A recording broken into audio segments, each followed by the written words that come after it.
Why did I come to Istanbul? I came to share experiences from organising journalists in the United Kingdom with colleagues in the Turkish Journalists Union. They're a relatively small union and they've had some very challenging circumstances, and we were hoping that they might find ways of adapting some of the techniques that we've used to organise journalists and to obtain collective agreements in their own newspapers and broadcasters. But actually I've learned an awful lot from them as well. They're clearly facing a really difficult backdrop with scores of journalists in prison, and they're trying to formulate a campaign to draw that to international attention and to help free those journalists against a backdrop of a very illiberal regime. And hearing some of their experiences of doing that was fascinating and made me feel all the more committed to trying to help Turkish colleagues with their work and hopefully learning more from them too.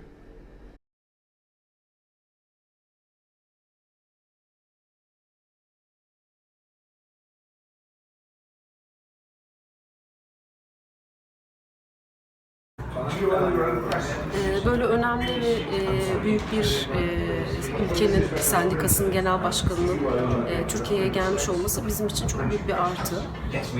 Hem bizim dayanışmamızı kuvvetlendirmek hem de oradaki pratiklerden, onların çalışmalarından ders almak, oradan kendi payımıza bir şeyler çıkartmak açısından bizim için çok faydalı oldu. Bir günlük eğitimimizde İngiltere'deki gazetecilerin örgütlenme mücadelesinden kendimizi de örnekler oluşturabilecek çok büyük veriler aldık TİM'in anlatımlarından. Kendi çalışmamıza uyarlayabileceğimiz, kendimize yeni bir perspektif sunması açısından çok başarılı oldu.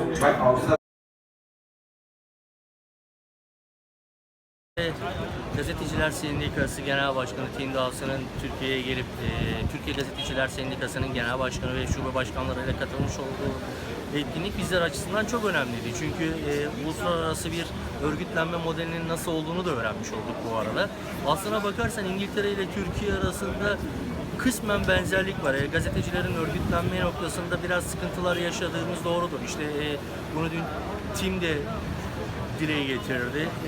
Ufak sayılarla büyüyebiliyorsunuz. Türkiye'de de böyle bir takım gerekçeler oluyor. İşte iş kaygıları olması, belki basının çok Türkiye'de farklı noktalarda olması, politik nedenler, siyasi baskılar, bunlar gazetecilerin örgütlenmesi konusunda bir takım sıkıntılar yaratıyor. Ancak Tim'in İngiltere örneği ve o bölgedeki yapmış olduğu çalışmalar Türkiye'de bize bir yol gösterici oldu.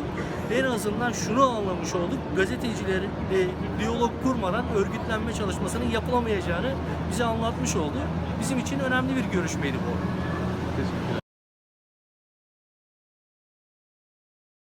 Tim Dawson'ın verdiği örneklerden, çalışmalardan yararlandık. Bir hayli yararlı oldu. Çünkü bizim yaşadığımız şu andaki sıkıntıları İngiltere'de sendika çatısı altında çözmüş durumdalar. İyi örnekleri var. Biz de Tim Dawson'la bundan sonra TGS olarak bağımızı devam ettireceğiz.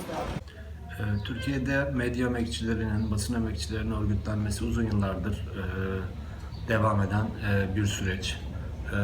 Ama örgütlenmesi en zor sektörlerden birisi. Bugün İngiltere'de Tim'in bize anlattıkları örgütlenmesini tamamlamış, bütün gazetecileri üyesi yapmış bir sendika başkanının bunu nasıl yaptıklarını anlatması bizim için ön açıcı, fikir açıcı oldu. Örnekleriyle, verdiği örneklerle, gazetecileri hangi yöntemlerle ikna ettiklerini örnekleyerek açıklaması da bizler açısından acaba bu Türkiye'de nasıl olur? Daha eğitim sırasında yöneticilerimiz bunun için kafa yormaya başladılar. O yüzden çok verimli bir eğitimdi. Türkiye'de özellikle çok uzmanlaşmamış gazeteciler sendikası yöneticileri için çok önemli bir eğitimdi. Bir örgütü, bir sendikayı büyütebilmenin, güçlendirmenin yöntemlerini daha net gördük. Güçlü olduğunda nasıl hareket ettiğini gördük örneklerle. Bu bizim için bundan sonraki izleyeceğimiz yolu da belirleyecek. Her yolu kullanacağız. İşte kimi yerlerde broşürlerle örgütlenme çalışması yapacağız. Kimi yerlerde sosyal medyayla, kimi yerlerde eylemlerle. Ama bu sendika, bu eğitimden sonra bu sendika yöneticilerin her biri gittikleri yerlerde, illerde bu sendikayı büyütmek için elinden geleni gösterecekler. Dün eğitimimizi yaptık. Bir gün içerisinde 7 tane yeni üye kaydedildi. Ve bu 7 üye bizim yöneticilerimizin olduğu illerden gelen 7 üye.